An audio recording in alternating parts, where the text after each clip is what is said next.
Hello everyone, so welcome to my fifth lecture on multiple integration, and today we will talk about change of order. So like since we are in double integration, we know there are two possibilities, either dy dx or dx dy.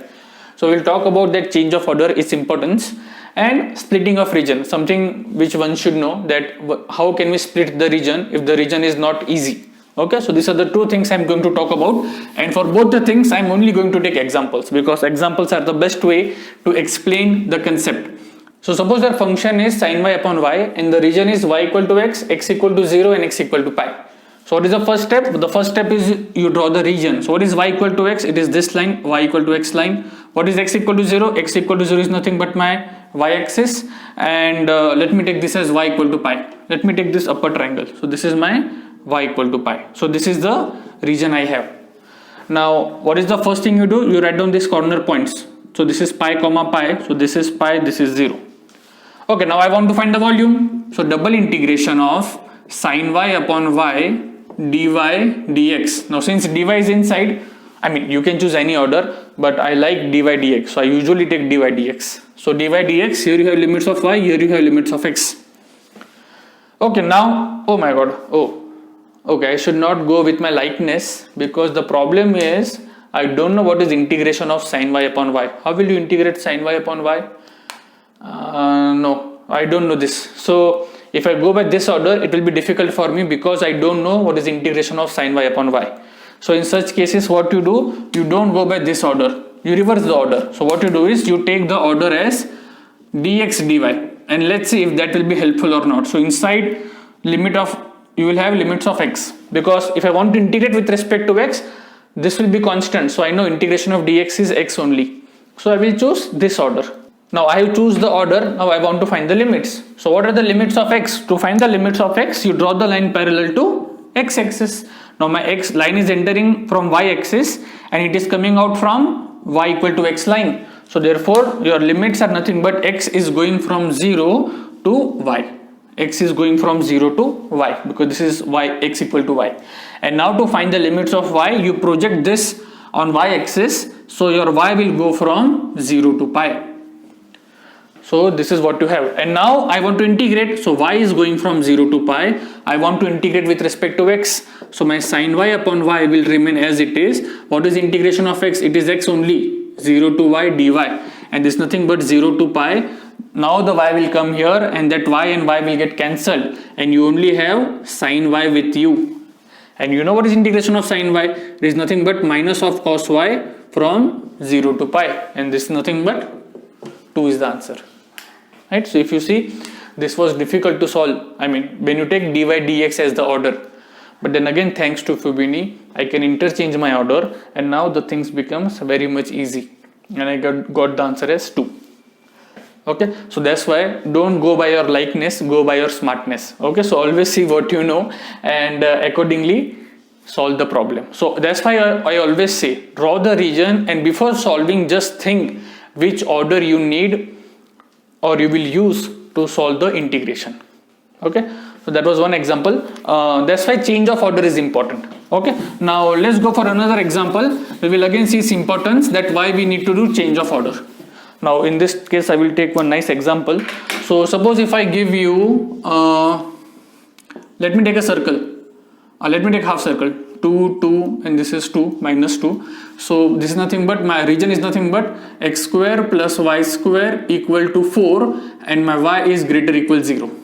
So this is the region I am taking. Okay, so less equal, I should say less equal. So this is the domain I have, or you can say bounded by this two curve, bounded by this two curve.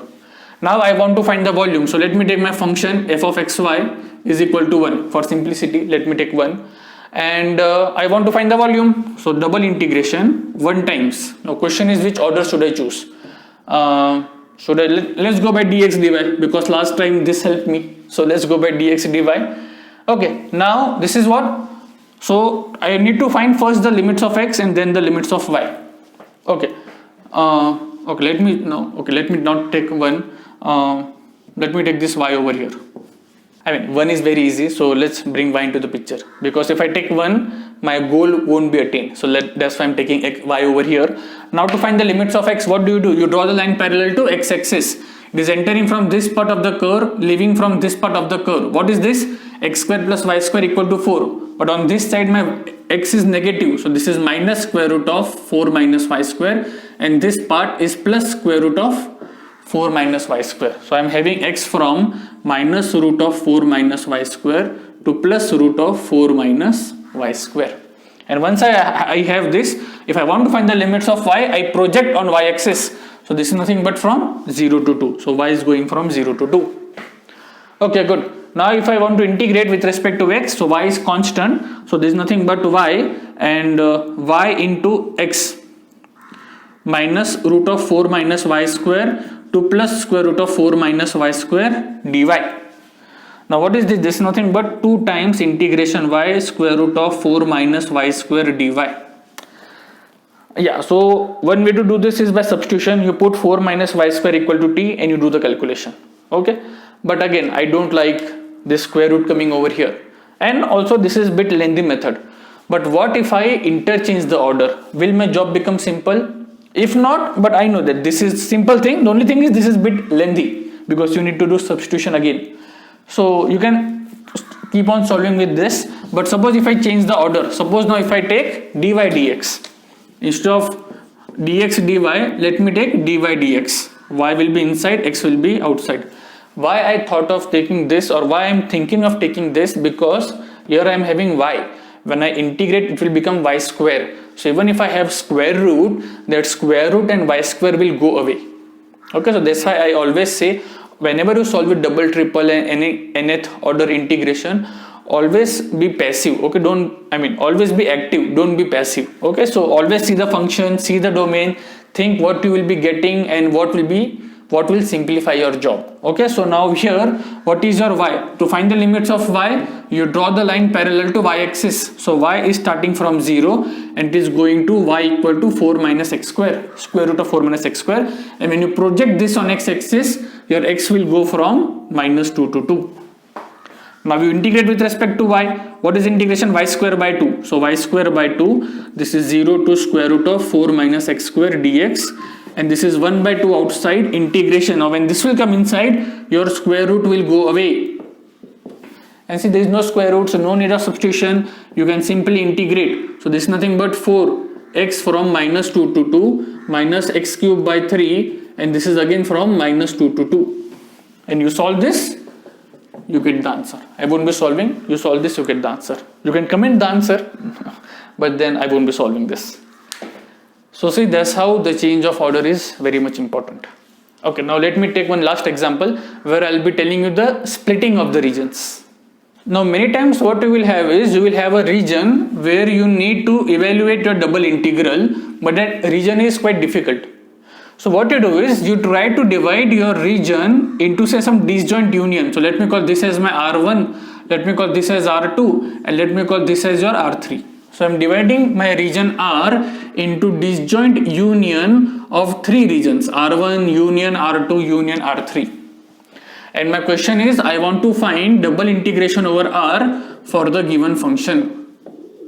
So as this was difficult, so I split it into 3 parts, because after splitting into 3 parts, it has become easy. Sometimes you need to divide only into 2 parts, sometimes into 4 parts. In general, if you can divide the region R into finite disjoint parts, then it says that if you want to integrate over the whole region, it is same as you first integrate over R1, then you integrate over R2 plus and you integrate over your, so here you have only 3, so plus integration over R3 FDA.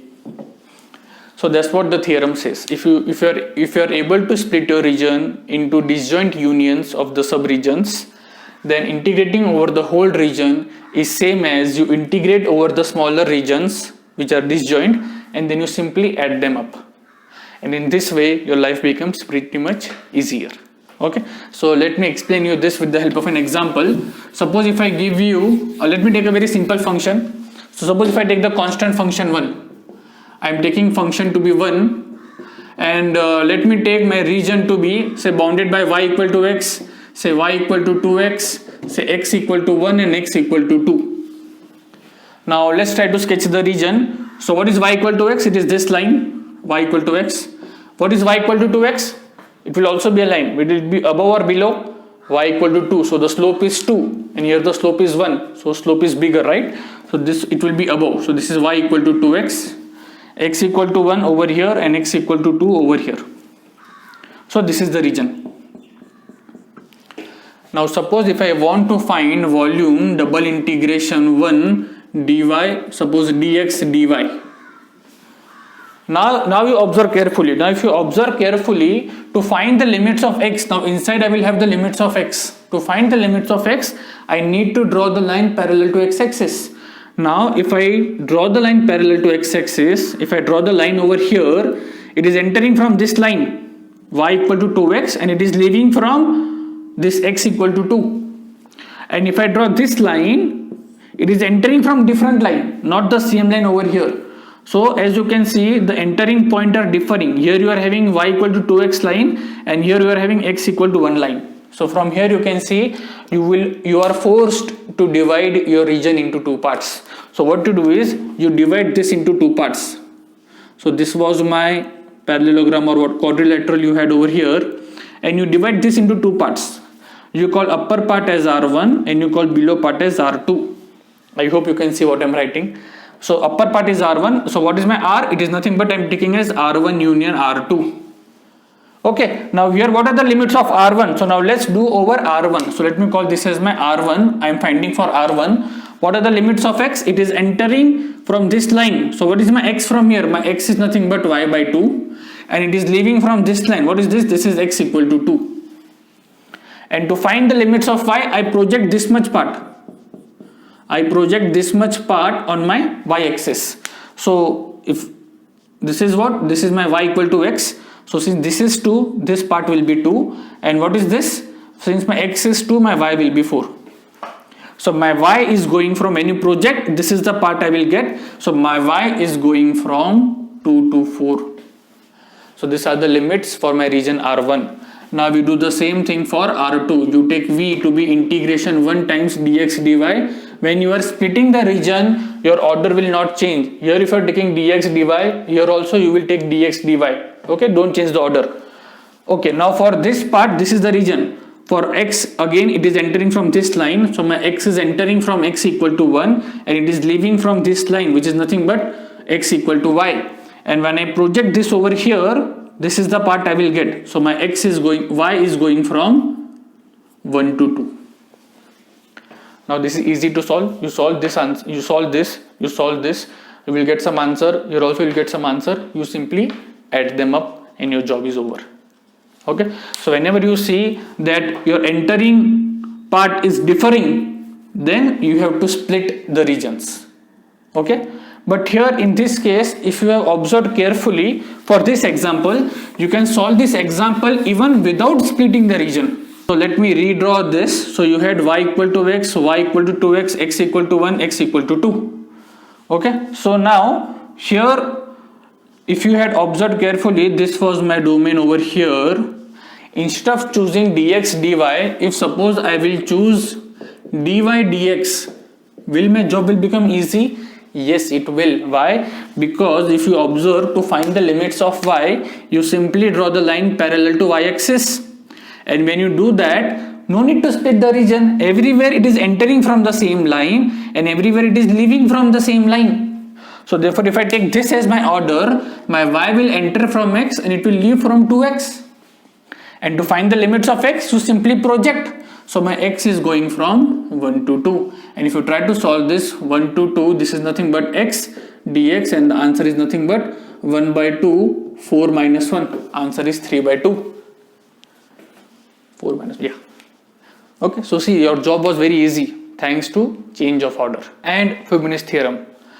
But there are many times you won't have any option to do the change of order and not to divide the region. Many times you will be forced to divide the region if you go by either way. Okay, so if I want to take one such example, if I take constant function as 1 and if I take my domain as mod x plus mod y equal to 1, what is this? It's a rhombus. If you don't know it's a rhombus, you take the possible cases. What can be possible cases? When x and y both are positive, this is x plus y equal to 1. When x and y both are negative, minus x minus y equal to 1. when x is positive, y is negative, and when your x is negative, y is positive. So these are the 4 lines, and if you try to draw the 4 lines, first line is this, it's an infinite line. This is nothing but x plus y equal to 1. Another line will be like this is nothing but your minus x plus y equal to 1. Another will be like this one line, this is nothing but minus x minus y equal to 1, and the last one will be x minus y equal to 1. So these are the 4 lines. It's symmetric, actually it's a rhombus. So this is the rhombus you have. Okay, all the sides are same. Now suppose if you choose the order of integration as suppose dy dx, and this is my r is what? The whole region. Now to find the limits of y, what do? You draw the line parallel to y-axis. But now if you observe, if you draw the line on the left hand side of the plane, it is entering from this line and leaving from this line. But if you draw the lines on the right hand side of the plane, the entering point will change. It is entering from this line and leaving from this line. So if you choose this order, you will be forced to divide your region into 2 parts. So you call the left hand part as R1 and the right hand part as R2. Now what are the limits of R1? So let's try to do for R1 first. For R1, it is entering from, what is my y over here? My y is nothing but minus x minus 1. And what is my y over here? It is 1 plus x. And to find the limits of x, you project this on x-axis, which is nothing but minus 1 to 0. So x is going from minus 1 to 0, and these are the limits of y. Let's do for R2. For R2, again 1 times dy dx. See, when you are splitting the region, as I told you earlier, you should not change the order. Okay, you should keep the order same. Now again here, since it is entering from here, what is the limits of y? Y is nothing but x minus 1. And here what is my y? Y is nothing but 1 minus x. And when you project this on x-axis, your x is going from 0 to 1. Okay, now I won't be solving this. It's very simple integration. Solve this, add them up, you get the required value. Okay, but now what if someone says, let's reverse the order. What if I take dx dy as the order of integration? Again the same problem. Why? Because now if you want to find the limits of x, you draw the line parallel to x-axis. You draw the line. Okay, let me draw another diagram so that you should not get confused. So let me draw the rhombus first of all. Let me take the blue marker now. So this is my rhombus. Okay, now if I want to find the limits of x, I draw the line parallel to x-axis. So it is entering from this line. But if I take this line, then it is entering from a different line. So here I will need to divide the region into upper half plane and the lower half plane. This is my R1, this is my R2. Now for R1, what will be the limits? What was this? If this was nothing but my minus x plus y equal to 1 and x plus y equal to 1. So what is my x over here? My x is nothing but y minus 1. So x is entering from y minus 1 and x is leaving from 1 minus y. And what are the limits of y? You project on y-axis. You will get y is going from 0 to 1. That will be the limits for R1. What will be the limits for R2? Double integration. Again the same thing. It is entering from here. What is this? Minus x minus y equal to 1.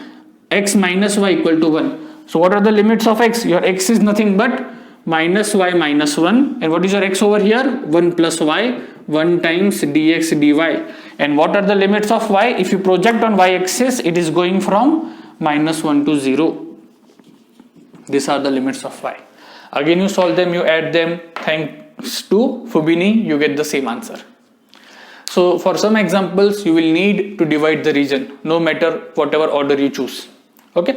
So yeah, so that's how you solve the problems about splitting the region and change of order. So the conclusion is always choose your order wisely. Okay, so I hope you understood today's lecture. If yes, do not forget to like, subscribe and share. Thank you.